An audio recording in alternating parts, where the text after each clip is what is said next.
So this part of the video is just talking about sound. I have a lot of kids in class that are struggling with making their instruments sound really good right now. That's very common for beginners.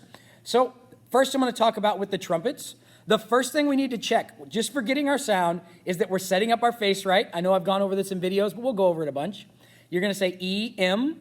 Hold this together pretty firm. Mouthpiece is going to go about half over the top lip, half over the bottom, centered on my mouth. And you want to get that buzz. And what's really cool, if you can get that buzz, you can probably actually hear a note if you're doing this right. Like, for example, I could play Mary Had a Little Lamb just using my mouthpiece.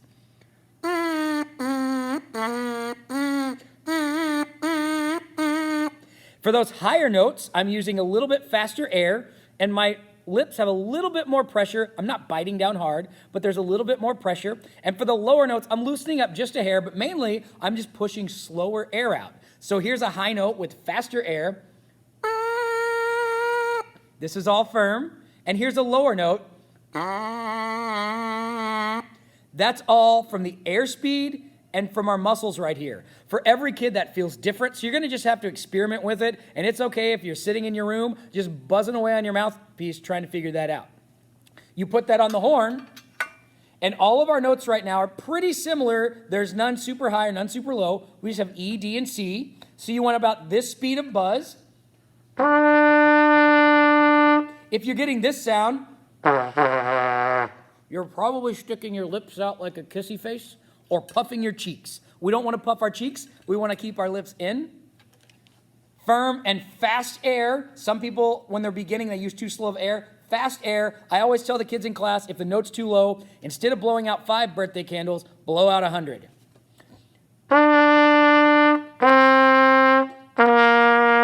All three of those notes are going to feel really similar. For the clarinet,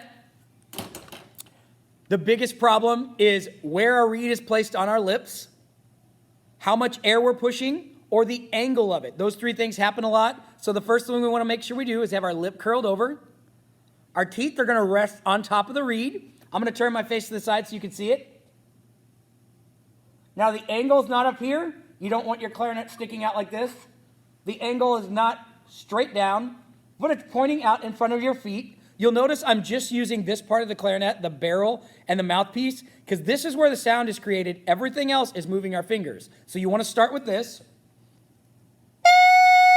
And you're going to get that high-pitched sound. Notice when I played, I don't know if you could see it, but the sides of my cheeks were firm here. That way no air leaks out the sides. If you stick your lips straight out like a kissy face, you're going to get this. And it's going to be a really weak tone. So firm this up. Almost like you ate something sour, firm, and try to get that sound out of your barrel.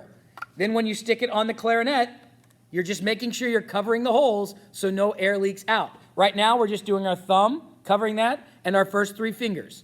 Hopefully that helps with your sound. Experiment with it. Get in front of a mirror and make noises in your bathroom. I know that sounds weird, but get in front of a mirror and you'll be able to see if your lips are going out.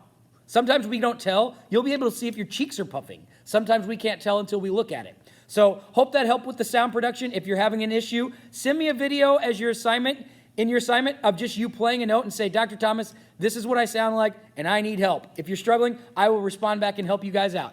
Thanks.